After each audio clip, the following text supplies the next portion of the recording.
Rikthehemi live në Real Story këtu në Vizion Plus. Zaloshnja, po e nis me ty, ke realizuar një sondazh për sa i përket besimit të shqiptarëve tek arrestimi 5 vjet më apo jo? Në fakt, mora shkas nga ajo deklarata e ambasadorit amerikan, i cili në mënyrë figurative përmendja edhe tiktakun që po troket dhe që dëm pranver, me fjalë duhet ketë hapa konkret për ndëshkueshmërinë e korrupsionit. Dhe zhvilloi një sondazh elektronik shtunën edhe deri dielën paradite. Pyetja ishte çfarë pesh mund të arrestohen deri në maj, pra kur do merret vendimi i Bashkimit Evropian për hapjen e negociatave. 20%, vetëm 20% kishin bindjen që do jenë 20 pesh të mëdhenj që do arrestohen. 20% kanë bindjen që do arrestohen, besojnë se do arrestohen pesh të mëdhenj. 55% Tani ta mbaroj edhe flas. 55% kanë besim se do arrestohen pesh të vegjël. Tani, edhe 25% thonë janë përgjigjur se di. Për të sqaruar se ç'a konkretisht është pasur parasysh aty, në klapa, kur bëj pyetja pra do arrestohen pesh të mëdhenj, nga niveli ministër e lartë. Për pesh të vegjël, fjalë nga drejtorisha e poshtë, 25% janë përgjigj as për njërën, as për tjetën, sepse nuk e shohin, pra nuk din ç'a të thonë. Por, kjo tregon që ngjarjet e këtij janari, mos harrojmë që ishte deklaruar nga ambasadori amerikan, pa në dhjetor, mbasi u emërua kryeprokurorja e përkohshme, tha që në janar, brenda janarit do kemi zhvillime të rëndësishme në lidhje me ndëshkimin e korrupsionit. Pra, pritshmëria duket që ka qenë që brenda janarit do kishim nga ministra e sipër të arrestuar dhe të çuar në gjykatë. Dhe ndoshta po ta bëj mbas 5 ditësh të shohim një ish ministër ose ministër në dyert e gjykatës, do ndryshoj dhe opinion. Megjithatë, shumica e opinionit vazhdon të jetë skeptike. Pra deri të shtunën, deri të shtunën, kur s'ishin bërë këto zhvillimet e fundit fare, që bëm dielën darkë mos gaboj, s'kishte ndodhur asgjë, praktikisht. Dhe opinioni do fitoj besimin, sepse me fjalë janë mësuar shqiptarët, kanë dëgjuar shumë fjalë.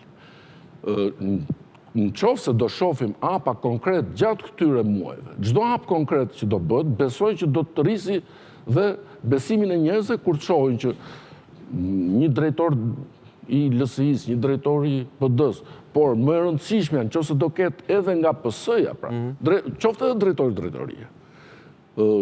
Për mos shkuar pastaj ke niveli ministrit, ajo me vërtet do japi frytet e parë të besimi i njerëzve se me vërtet u bë reforma, por nuk mbetin. Arion, a mund ndikoj negativisht në fakt e ky është fakt, nuk kemi ç'të bëjmë faktit, që a mund ndikoj negativisht në humorin e njerëzve, në besueshmërinë e tyre për rezultatet e reformës, fakti që kemi janë të njëjtës ngjyrë. Arrestimet e fundit. Jo, nuk besoj në numrin e saktë atyre që mendojnë me kokën e tyre për rezultatet e reformës. Arrestimet e ish-drejtore të PD-s, njëri i PD-s dhe tjetri i LSI-s, kanë krijuar vetëm rindezjen e luftës politike dhe i kanë dhënë përkohësisht opozitës, i kanë dhënë një kartë për të sulmuar sërish kryeprokuroren dhe kryeministrin. Por 20% që unë e shikoj goxha të lartë dhe goxha 20% që mendojnë se do të arrestohen pesh të mëdhenj, përfituron 27 vjet ku jemi në nisu nga besimi zero te drejtësia dhe nga faktet, nga ndëshkueshmëria që ka ndodhur në këtë vend, pra politika ka pasur shumë thjesht situatën.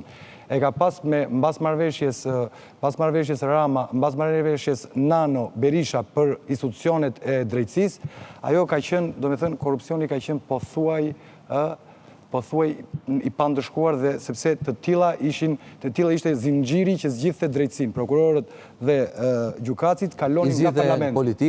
Ishin në politika dhe në këtë moment ata ishin të sigurt për çka bënin dhe të garantuar për që nuk do ndëshkoheshin. Tani është ndryshe. Dhe 20% Pse është ndryshe sipas te? Për shkak se i është hequr politikës... Është hequr, është e shkëputur plotësisht. Kjo është një reformë që nuk është bërë në asnjë vend të Ballkanit. Jo në Evropë, në asnjë vend të Ballkanit. Ai sondazhi është skandalos.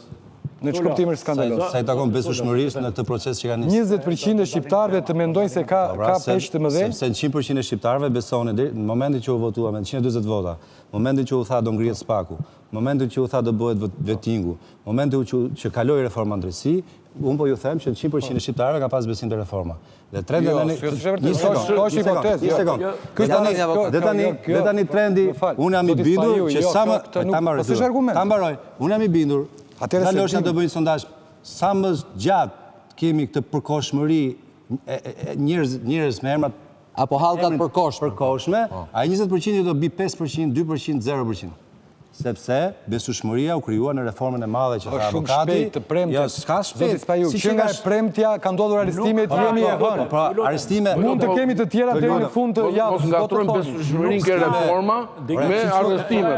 Arrestimet devijoni kot. Nuk ka reformë të madhe. Prit një minutë. Se por nga gazetarët nuk të dha njëri fjalë. Dëgjoni.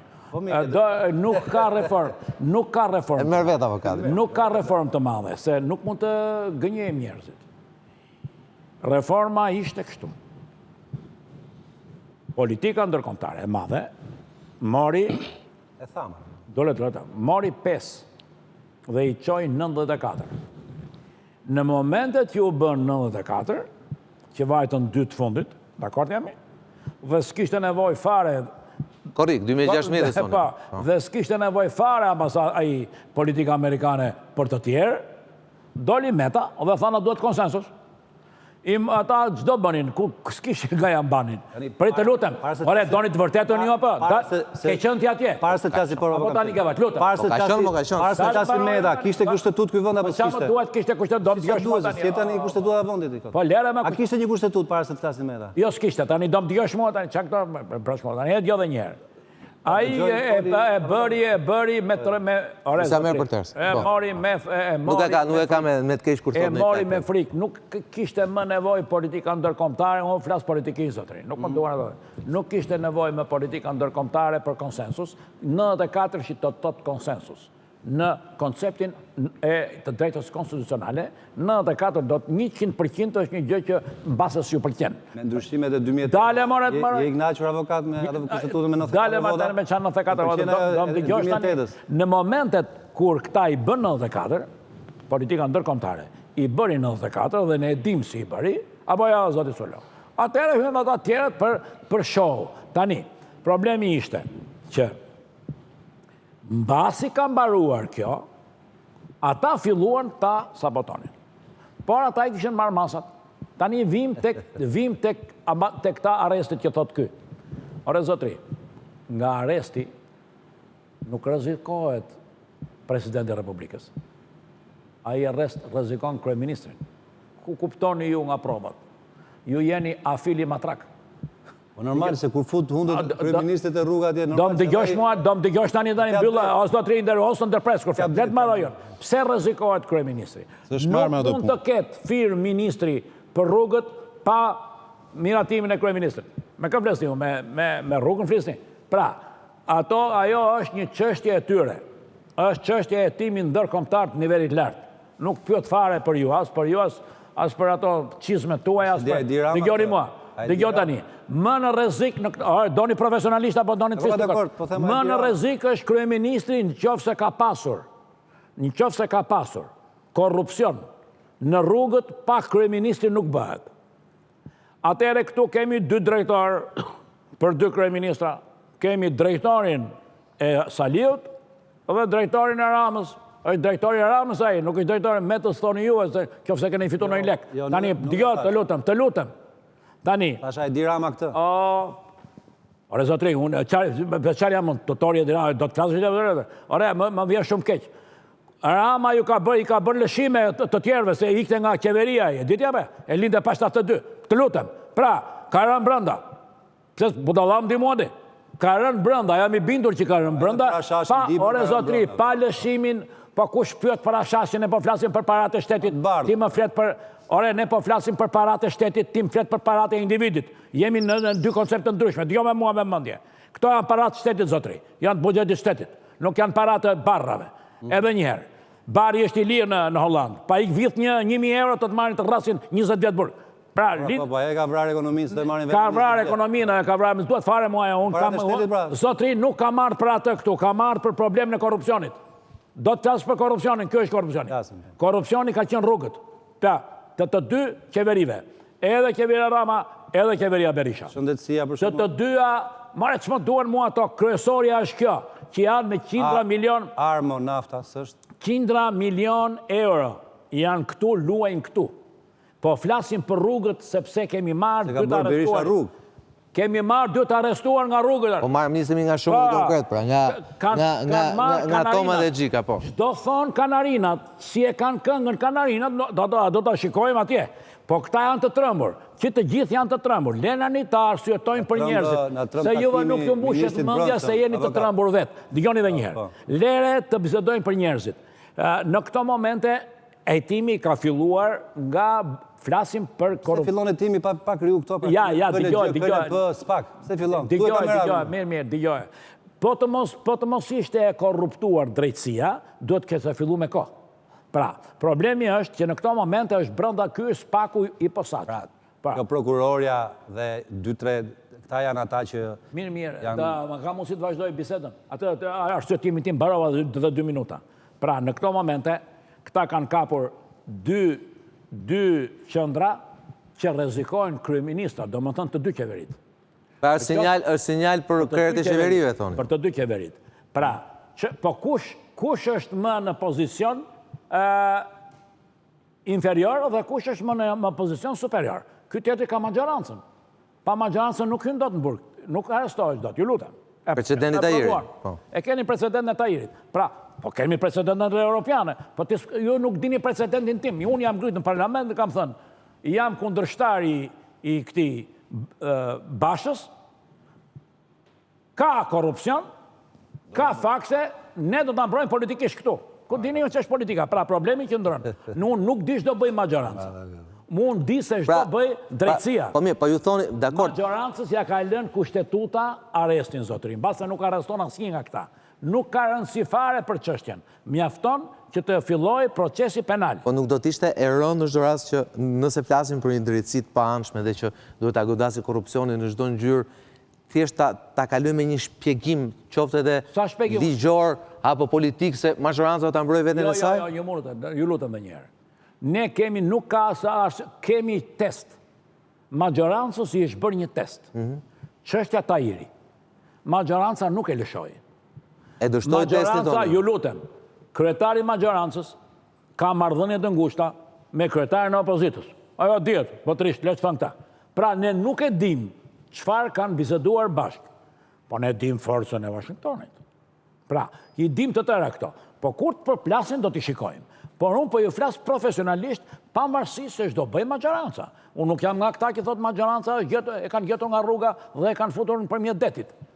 Nuk lujta mënç. Nuk jam nga ata që hedhin shashka në parlament.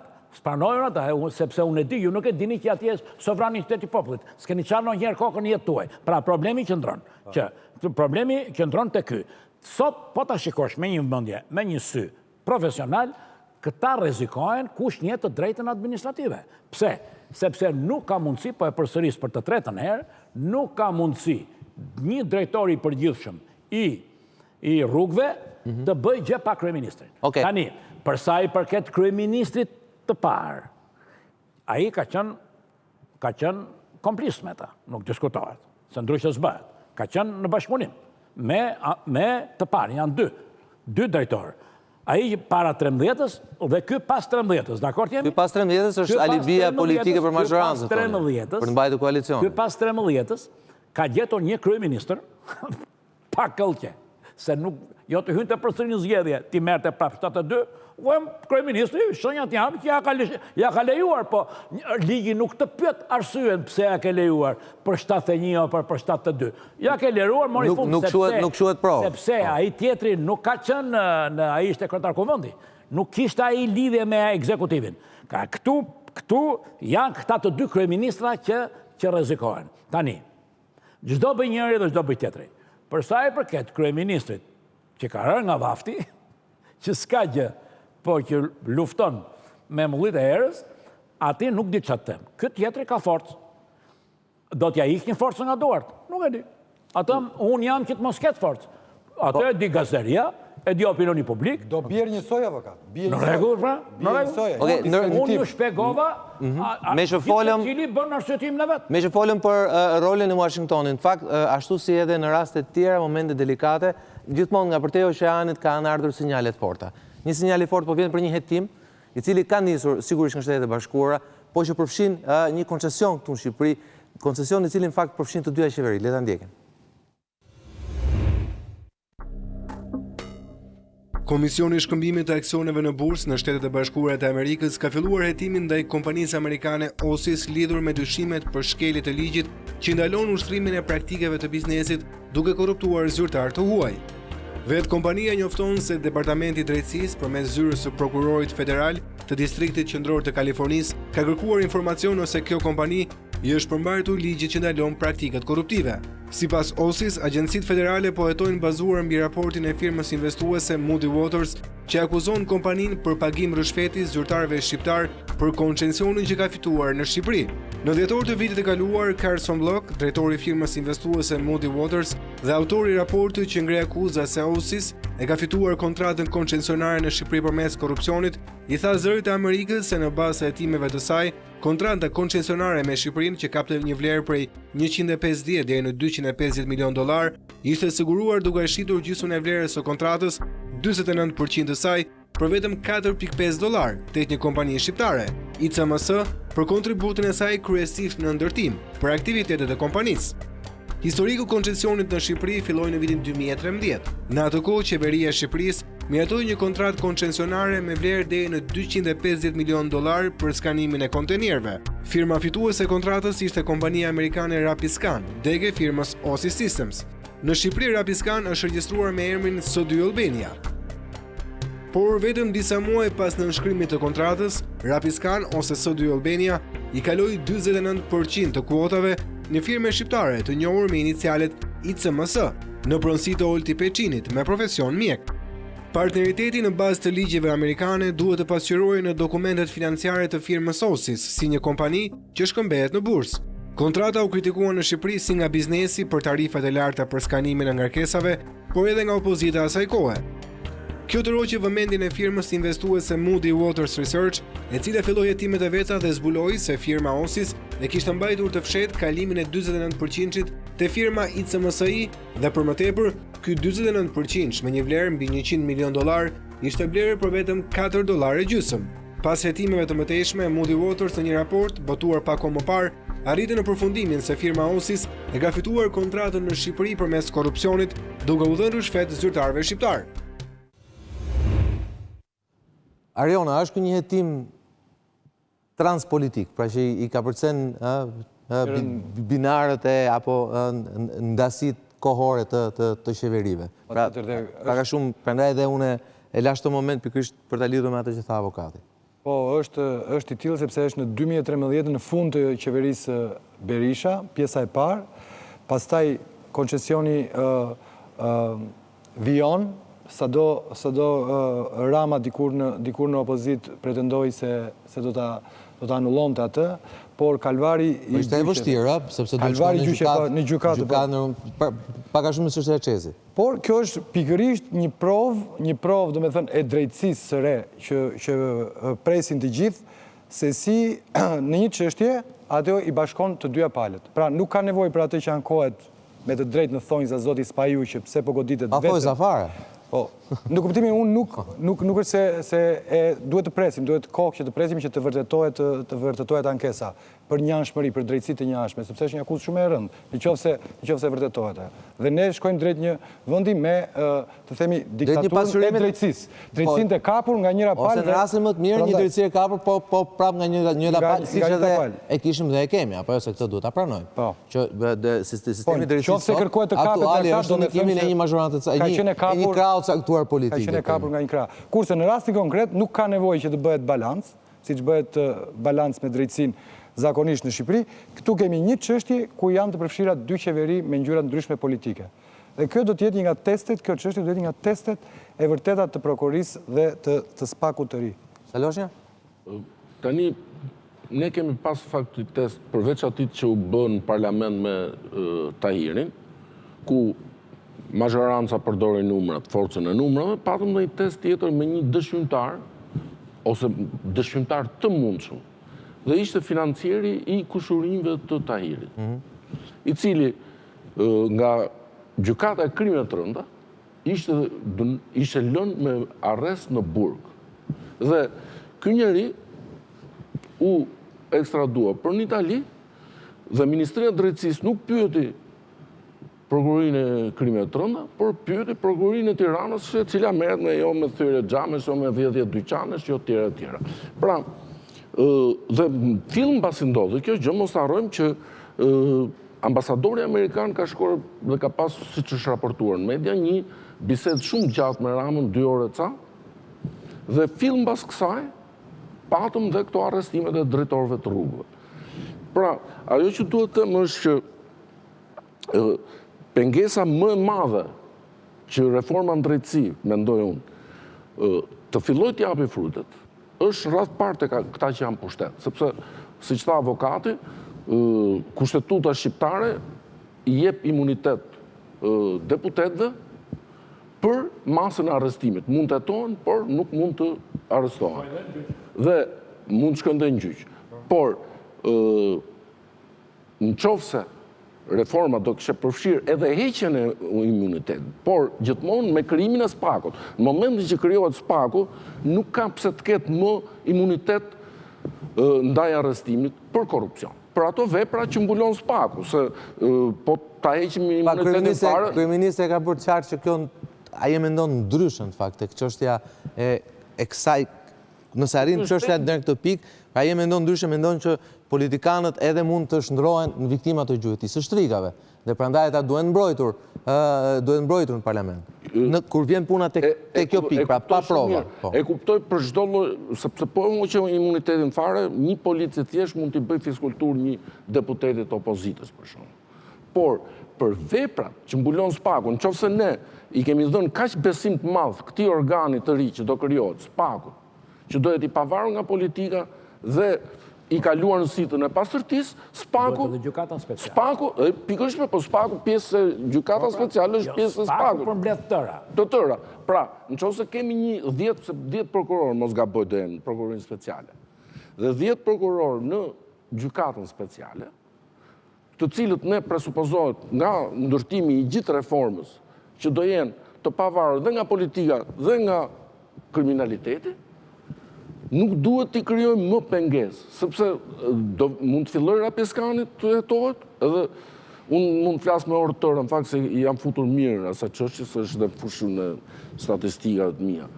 Por Prokurorja përsëri mund të përballet me të njëjtin problem. Do shkoj te komisioni i mandatëm, mos gaboj, dhe aty, nëse është një ministër i partisë në fuqi, mund të nxirren lloj pengesash. Nëse është... Ata mund të bjen, ajo nuk bëhet dot, pa ata mund të bëjnë marrëveshje, s'lëshojnë asnjërit. Pikërisht asnjëri nga palet, asnjëri edhe nga opozita. Bëjnë marrëveshje underground, ose s'lëshojnë asnjë nga palet. Hetimin nuk e ndalojnë dot, avokat, sido që tjetë. Hetimin dhe vajtjen në gjyq nuk e ndalojnë dot, flasin për arrestin. Hetimi qoftë do ketë sukses, letimi që po ka sukses ka marrë fund ata shkatron. Por a do të ishte... Gjithmonë bëhet fjalë. Unë jam dakord që duhet hequr, po këta morën shembullin italian. Se dini ju, morën kushtetutën italiane. Që mbrojti Berlusconi, që nuk ka thash kot. Pa bën amerikanët të kushtetutën. Po këta nuk në minutën e fundit këta bën në zorën unin e tyre, nuk do vinë me push, do vinë ata në hiqni imunitetin fare. Këta mbajtën vetëm arrestin. E kanë hequr imunitetin, se nuk ka, përpara nuk kishte drejt. Imuniteti ishte 2012.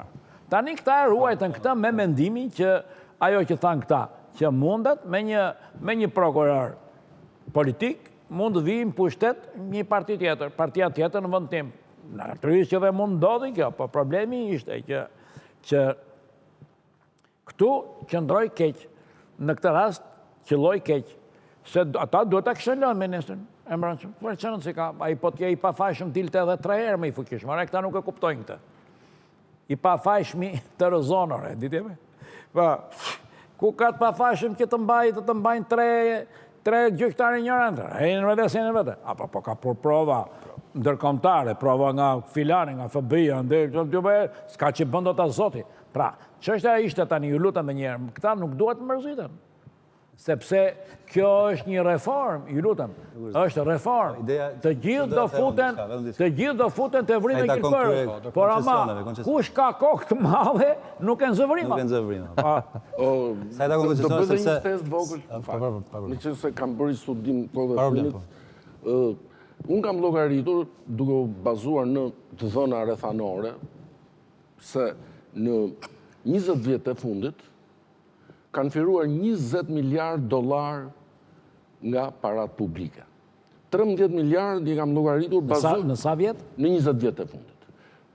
13 miliard i kam llogaritur vetëm duke marrë si pikë referimi malin e Zi. Nëse ne do kishim të njëjtin nivel evazioni fiskal, sa të Malit Zi, s'po them Danimarkës. Ne në arkën e shtetit do ishim futur në 20 vjet e fundit $13 miliard më shumë. Dhe 7 miliard tjera kanë firuar nga ato pak para që sa kanë arritur të futën të sarë në shtetit. Dhe mas arrodhe një gjë, më falë se më pres, është evazioni 50%. Llogarit, ne...